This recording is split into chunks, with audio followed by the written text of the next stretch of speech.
The progress of science has bestowed many powerful technologies on humankind. Through genetic engineering, we now know how to modify plant species and create GMOs. We have new ways of procreation through in vitro fertilization and test tube babies. Through nuclear engineering, we can split plutonium atoms to produce nuclear energy. But when it comes to ethical and moral dilemmas, we are stumped.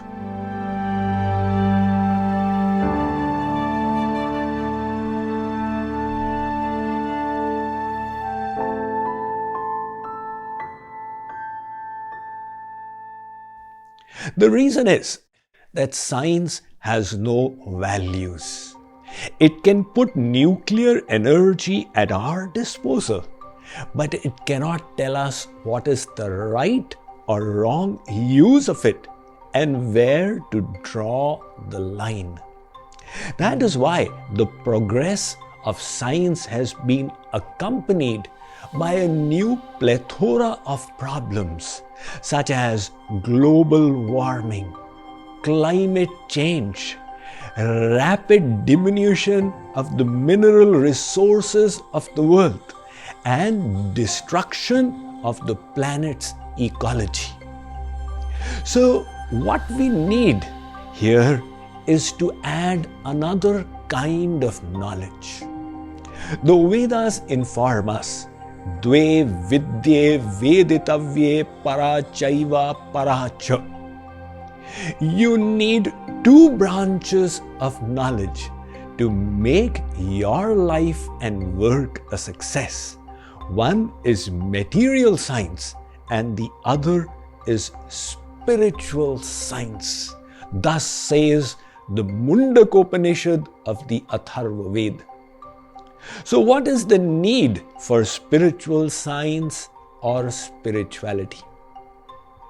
The decathlon of thoughts we discussed is great. It can make us master thinkers. But the big questions in life still remain unanswered. Who am I? Why have I come on this planet? What is my goal? What is right or wrong in life? And these questions find their answer through spiritual wisdom. As I go around the world, people ask me the difference between religion and spirituality. Religion refers to the external rituals, the ceremonial processes, the cultural, social traditions that are a part of the great religions of the world. Spirituality is their essence, which is inner purification and manifestation of the divinity of the soul. Thus, if you were to go on Char Dham Yatra to the 4 holy places, that would be religion. But if you go within yourself and take your mind to God, that is spirituality. If you take a sacred dip in the holy Ganga, that is a religious practice. If you bathe your mind in divine thoughts, that is spirituality. If you adorn your body with kanthi-malas, sacred tilak marks, etc., that is religion. When we adorn our personality with divine virtues and qualities, that is spirituality. When we offer ghee, clarified butter in the sacrificial fire of the yajna, that is religion. When we offer this obnoxious ego, the pride at the feet of God, that is spirituality. Religion will make you look good in the eyes of society and please your grandmother.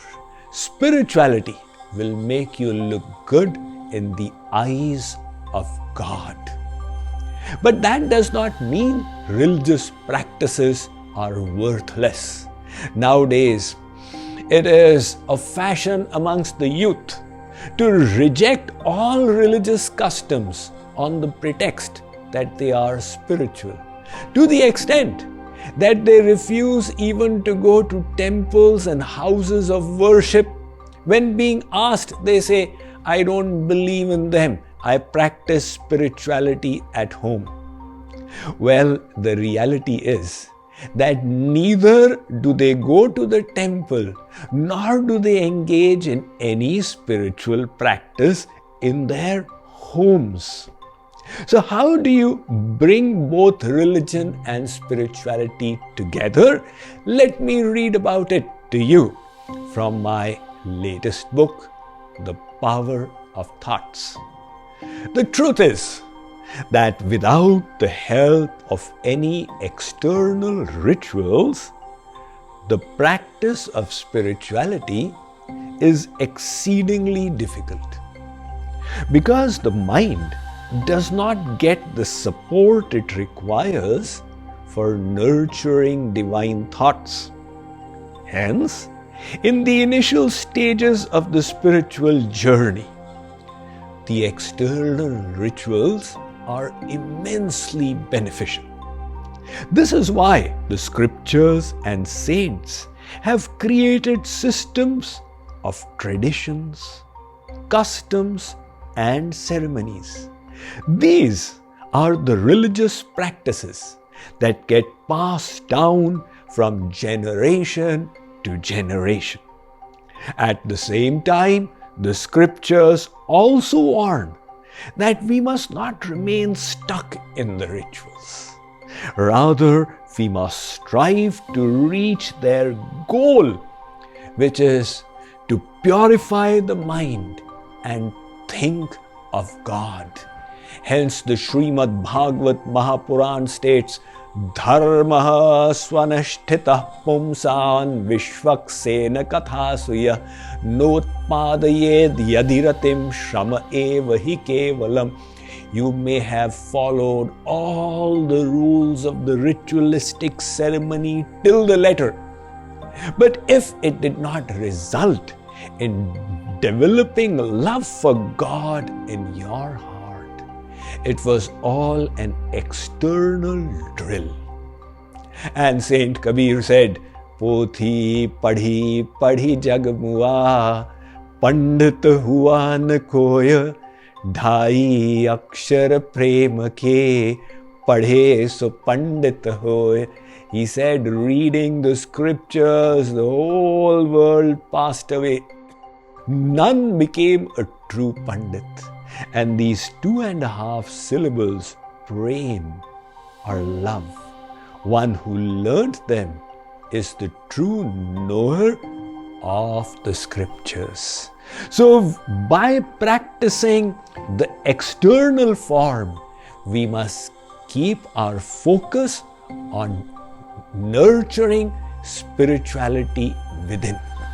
That brings us to the important point. What is spirituality or spiritual thinking? I like to explain it like this. It has 4 dimensions to it. The first is self-awareness skills.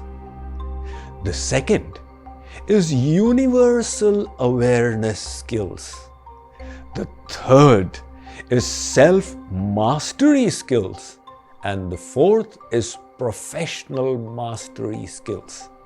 So self-awareness skills is the ability to recognize within us the lower self and the higher self, and the soul distinct from both. Further, it includes awareness of the values we hold in our life. And even further, awareness of our life goals. So this is a part of self-awareness skills, the first dimension of spirituality. And the next dimension is universal awareness skills. Realization of the divinity of others like ours. Atmavat sarva bhuteshu yah pashyati sa panditah. The scriptures state, one who can see others as one sees the self is truly learned. Further is the awareness of the interconnectedness of all things. The recent pandemic has made everyone painfully aware of how connected the whole world is, because one virus that began in one of the countries of the world soon spread rapidly to engulf the whole planet. And then is awareness of the universal laws that govern life, such as the law of karma. Karma pradhana vishva kari rakha jo jasa karai so tas phalu chakha. As you sow, that shall you also reap. So these all together form the part of universal awareness skills. And then the third aspect of spiritual thinking is self-mastery skills. The ability to keep our higher self in charge and the lower self subdued. The ability to live our life in accordance with our highest values. The ability to constantly pursue spiritual growth and elevation. These are self-mastery skills. And the fourth dimension of spiritual thinking is professional mastery skills. This includes the ability to utilize our profession and career in a way that makes a difference to this world. It is also the ability to help others in our relationships with them, and it includes leading others for their benefit. Some people like to look on life as an ice cream. Now, the aim in the case of the ice cream is to eat it before it melts. Others look on life as a candle, where the goal is to give out as much light as you can before it melts. Likewise, those who have understood the higher purpose of life utilize their professional skills in the service of others. The legendary Muhammad Ali said, "Service unto others is the rent we pay for our boarding on this planet Earth." So this is spiritual thinking, which now goes beyond the decathlon of thoughts. In the next episode, we will go even further to divine thinking, and then we will discuss how through thoughts the great sages, they are able to uplift the entire planet. So stay tuned for the last 2 episodes of this 21 days series on the power of thoughts.